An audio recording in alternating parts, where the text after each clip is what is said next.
Hello and welcome to the Microsoft Megabyte for March 24th, 2022. Today, we're welcoming a guest from one of the biggest brands in modern computing, AMD. Hey, just think about it, okay? Remember back when you'd be buying a new PC and there was always that key differentiator between models, right? The processor. Generally, back then, you'd be looking at two different options, right? Well, now, the modern device landscape has been evolving so dramatically that we have several considerations to weigh when choosing a new device, especially now that the world of laptops, tablets, and mobile devices are basically converging, right? That's why I am so eager to speak with Donnie Walagroski, who is the technical marketing manager for mobile processors at AMD. So I'm going to talk to him about all the latest innovations and reasons why AMD can be the best option for many users. So hello, welcome, Donnie. Thanks so much for joining us. Thanks, Brian. Really glad to be here. Good. It'd be terrible if your answer were otherwise. That's right. Yeah, I don't want to be here, Brian. Please, yeah. Sorry, you're trapped. Hey, yeah, really, this is so good to hear from, to get a voice like yours on the podcast, because subject matter experts in this area are so integral to anyone out there who is choosing a device or needing help explaining the differences between these devices. I'd like to know a little bit about your background. How long have you been in, I don't know, the processor space? You know what I mean? And what's sort of been your path to where you are now? Sure. It's been a long and winding path. One of those things that life is what happens when you're making other plans. When I was a younger man, I really went into media. So I started as a 3D modeler and animator for really early, like we're talking mid 90s, like, commercials and stuff like that. And ended up going corporate. At one point, in really early 2000s, I joined a tech press publication called Tom's Hardware Guide. Oh yeah, I'd never build a custom gaming rig or something without consulting Tom's first, of course. Especially back in the day, they were one of two or three big pubs that actually did the right groundwork. And I stayed there, I guess, about 10 years till I was a senior editor. And then I kind of 2015-ish, I kind of put some feelers out and just wanted to see if I could, get into one of the, major companies and see if I could make a difference that way, just to change things up. And AMD was receptive. And long story short, it was a meteoric rise. I think when I got to AMD, our stock was worth like $2.50, and over the last year, I think we peaked at $160. So, actually, Donnie, that might be an interesting segue into the greater topic here. Why? How would you describe the meteoric rise of AMD, and what needs have they been addressing that have been so profound to lead to that valuation? Yeah, absolutely. When I started, we were basically on the, we were a budget alternative, right? Like, you would buy Intel for the high end, and you'd buy AMD if you were on a strict budget and wanted good price performance. One of the reasons I actually joined AMD is because I'd heard rumors about this new architecture they've been working on for a couple of years called Zen. And it looked really interesting. And, it's never healthy for any space to have a gorilla and no competitors, right? You don't get value. You get one big company will charge whatever they want for premium, and then that's what you're going to pay. Yeah, that pushing and pulling is a rising really tide that lifts all ships. Yeah, absolutely. It's never a healthy industry if you've only got one gorilla in the space. But knowing we had something special, like I said, when I joined, we first started to get back market share with our budget stuff, just doing it right and letting people know the value of like the old FX processors and then with Zen, that exploded, right? So we really consciously wanted to change the game. There's a bunch of ways we could have done it, right? Zen was very, very successful. All of a sudden we went from being, much slower than Intel on the high end to at least as fast on a single core level.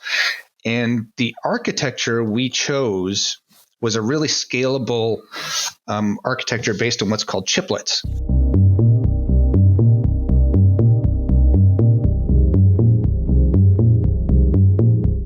So Intel uses what's called monolithic dies. So they have to make these big dies, and we chose to make these little chiplets, which means we would make these little smaller chips with a number of cores on them, and then we could attach them to a package in the desktop and use what's called an I/O die.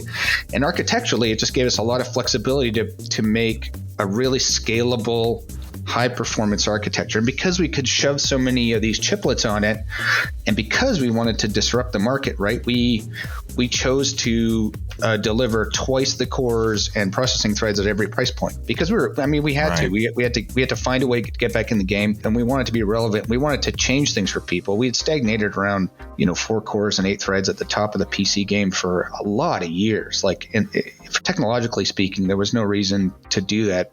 But it was, like I said, it's just not healthy when there's no competitors pushing forward. So long story short, people were receptive, and developers weren't developing parallel as much before we got here. But, when you add cores and threads, physics is a limiter. And you'll notice that, top end CPUs, processors haven't really gone past 5 gigahertz. That's because we are bumping into physical limitations of what you can do. So parallelism is really important. Adding cores and teaching developers that, hey, you have these resources, you need to go wide. You can't go fast in a serial way. You need to split up your tasks and use all these cores and threads.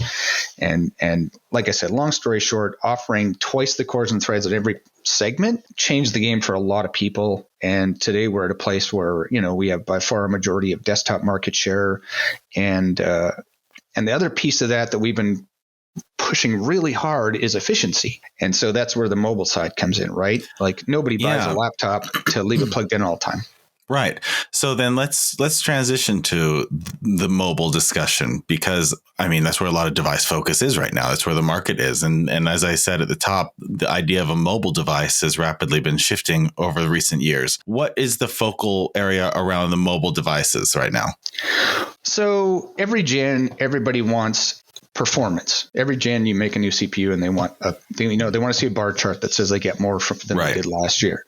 In mobile, though, it's at least as important to give them more battery life. We're in a world now where people have been taught by cell phones that, hey, I shouldn't need to plug in my device, every 2 to 4 hours. Right. And what was acceptable in a laptop 3 years ago is no longer acceptable at all. Yeah, it's all day battery life or nothing. Yeah, exactly. And like I say, you don't buy a laptop to leave it plugged in all the time. People's lifestyles require mobility. So our focus has definitely been, look, we need to deliver more performance each year, but let's, we see how much people are loving devices that they can take with them. So it's at least as important, if not more important in mobile, to make sure they get that battery life. And we've been tremendously successful with the last few generations, starting with Ryzen 4000 and then 5000, and now we're on 6000 for mobile. But with Ryzen 4000, there's one device specifically that got a lot of love a couple years ago. It's called the Asus G14, and everybody still kind of loves it because it was the first. You used to buy a gaming laptop and it's like, well, I can plug this in and I can play games. That's what it's for. Right. And I can pick it up and take it to someone else's house and then plug it in and I can play some games. Mm-hmm. And for the first time with this laptop, people were like, oh my God, I can work with this all day unplugged, and then I can play games on it later. It was a pretty big difference. We can give you 10% more performance or 15, but what's going to change your life at this point? We're giving you 8 cores and 16 processing threads, and you can be a content creator who walks, goes on the bus and goes to the park and works and doesn't have to plug in, but then you can also play games on that device. That's really exciting. Okay, Donnie. So I know that a lot of the publications, a lot of the device highlights, and a lot of the reviews are calling out the Ryzen 6000 series. So I think people who are shopping for devices right now are going to be seeing that called out a lot, the Ryzen 6000. So let's just hear what's the pitch for Ryzen 6000 devices, and what are some of the benefits of choosing a device that has this processor? Sure. So I've said this earlier. There's 2 things people look for. It's more performance and it's more battery life. And that's what Ryzen 6000 is all about, with a third kind of really important pillar that's a game changer. So from a performance standpoint, we iterated, we delivered probably 10 to 15% more performance. That's great. That's a good yearly cadence, good stuff. A huge focus in the 6000 series was battery life. So we wanted to give more battery life at the same power, or as an option, because it's not as black and white as it was a few years ago. You can really individual OEMs are really able to focus a certain device at a certain power level based on the size of the device, how much cooling it can handle, how much of a battery you want, And we did give the flexibility to say, hey, if you want to push more power to it, if your device is big enough that you want to, you can still get good battery life, we'll let you do this. And it's all about physical constraints. It's interesting. The thinner the laptop you have, the smaller the battery you have, the less cooling capacity you can. And as laptops get larger, like you said earlier, at some point you're up against physics. Yes. The whole laptop ecosystem is up against physics because the bigger the laptop you have, the bigger the cooler you have, the bigger the battery you can have. So we kind of have this scalable solution. And it's really interesting. We make sure to scale. Zen chips are built to scale, right? So Ryzen 6000, you can have the smallest, thinnest, lightest laptop. And in that small thermal envelope, we still offer 8 cores and 16 processing threads. And we pull that all the way through to our giant, desktop replacements if that's your game, if that's your choice. So you really have this nice, really linear scaling performance all the way across the line. And of course, the most important segment for people going forward, like I could show you data, but it's a no-brainer. People are looking for laptops are getting thinner, slimmer, nicer, especially as you get to the premium space, right? It's like going to the drag strip. It's really fun to watch a dragster or a monster truck, but is that what you want for your daily driver? Probably not, right?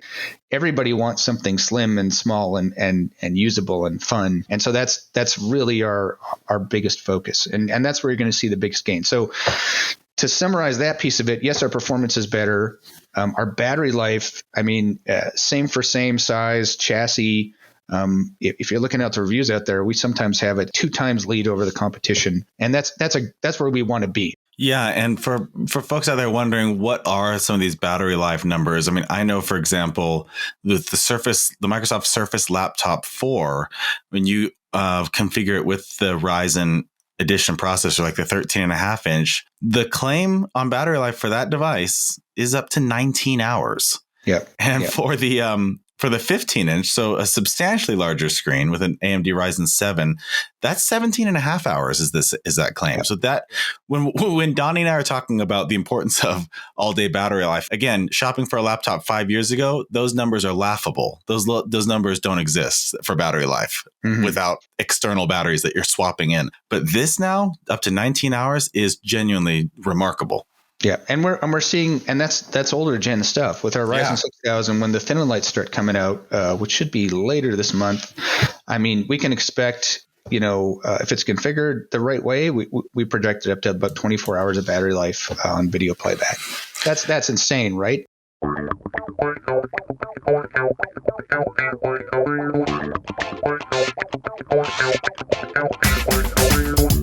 The gaming laptop side is like 2 years ago, you would expect an hour and a half, 2 hours maybe 3 years ago, you'd expect this really short battery life. And we've got, thin light gaming laptops that really play the best games at high settings, and they're getting like 13 hours. No, that's crazy. You just never saw it.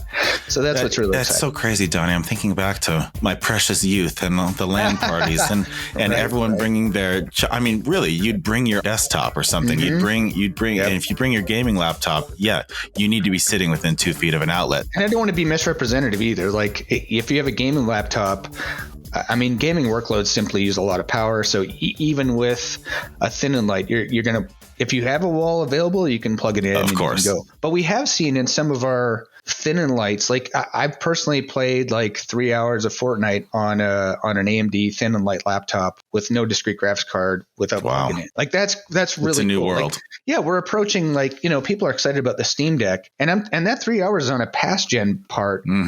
So the third big piece that's really the game changer for Ryzen 6000. So we took the newest graphics technology we have in Ryzen and Radeon 6000 series graphics cards. So these are our newest dedicated, graphics, and we put that technology for the first time in the Ryzen processor. So all Ryzen 6000 series processors, all of them have a totally new graphics subsystem. And for the first time, we are comfortable saying, you know what, you can play any AAA game on this thing at 1080p. That's never happened.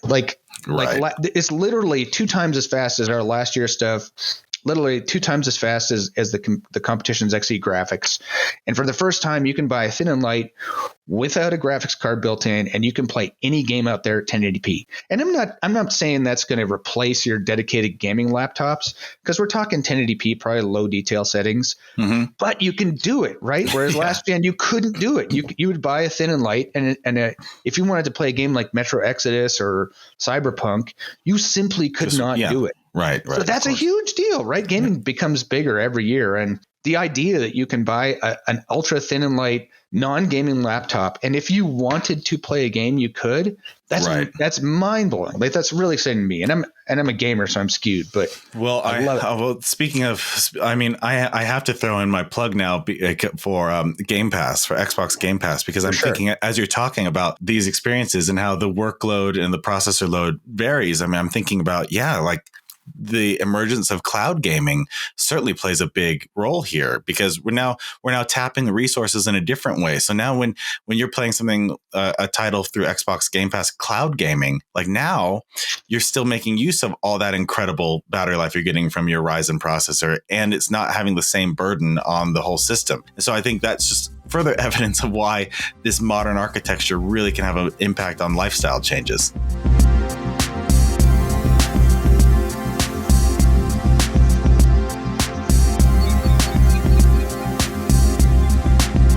So, do you have, Donnie, any advice or simple, memorable steps for any users to ask themselves as they're sifting through a device they're looking to replace, an older laptop, let's say, and they see all these amazing thin and light, flexible, innovative, weird form factors? So what kind of questions should you be asking yourself? Or what kind of questions should maybe even a sales consultant be asking of customers to try to navigate how and why something like a Ryzen 6000 might be the right avenue? Right. So customers don't come and say, hey, generally they don't come in and say, hey, I want a Ryzen CPU. Like, they'll say, hey, I want a thin light system. Hey, I want something that I just want to use, for a home laptop that we can drag around the house. Hey, I want something I can play games on, right? So just knowing Ryzen strengths is kind of your answer to funneling people. Look, if someone's looking for something really thin and to throw in their backpack and that lasts all day at work, that's something, hey, AMD has really, really great battery life. If you're looking at battery life, that's really, where you might want to skew to. And then what about the common objection that you've alluded to earlier, the objection of perhaps memories that people might have about if you're buying a computer 20 years ago, what the difference is between Intel and AMD. So now I'm thinking of a similar type of customer going in and be like, no, I'm not going to do AMD because isn't that the slower, cheaper option? Right. How do you, what would you hope a really decent sales rep might say to that kind of objection? I mean, there's a couple things. It's funny, right? We don't, as a rule, AMD doesn't spend a ton on consumer marketing. Mm-hmm. We don't go out there and put out Super Bowl ads, and we don't go out there and, we're not throwing commercials all over the place. And so this is common. People look, back in the day, AMD ran hot. It was loud compared to the competition. It wasn't as fast. And that's turned around, and it takes people time to kind of figure that out. Hey, did you know that, AMD runs cooler and quieter than the competition? Yeah. Did you know that, the competition might be running hotter because they're using more power? Did you know that if you're using more power, you're using more battery life? Right. That goes along with all those premium experiences. Did you know that AMD powers the Xbox? Did you know that AMD powers the PlayStation 5? Did you know that AMD powers Boeing airplanes? I mean, we're not screaming it out as much over the type of ads that consumers are used to consuming, but we're the guys who make the Steam Deck.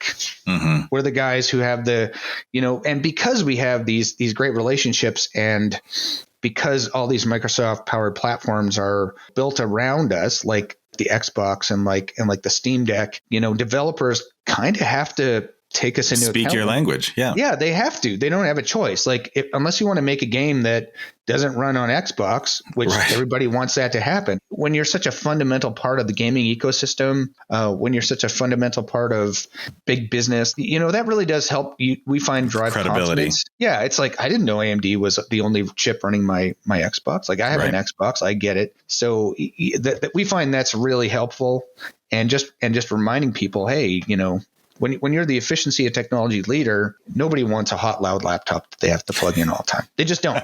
That's just the way what? things I thought, are. oh no, all my marketing materials are wrong. I've been making all these one-pagers saying new, hot, and loud. Right. Well, I mean, but people don't think about it. Like when you're talking premium systems, it's like you envision something light and beautiful and gorgeous and something that's good to feel in the hands, like the Microsoft Surface, right? Like that's the definition of premium. And you can see the battery life. Like, don't take my word for it. Go look at some reviews, and you will see that the AMD battery life is amazing and that the performance is also amazing. That's so important when you're making a customer comfortable with a company they're not familiar with, is to talk about things they are familiar with. And we find that works anyway.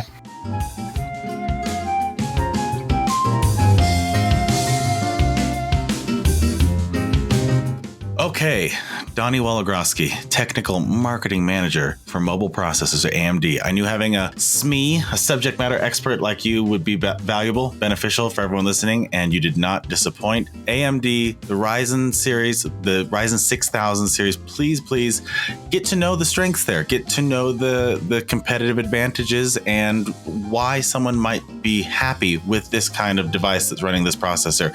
I think Donnie provided a wealth of supporting information there. So we really appreciate that. Thank you so much for your time today. Brian, thank you so much. It's been a lot of fun. Hope we can do this again someday. And thanks everybody for listening in. This has been the Microsoft Megabyte Podcast, a training tool for Microsoft field team members and sales professionals across the country, produced by Microsoft employees.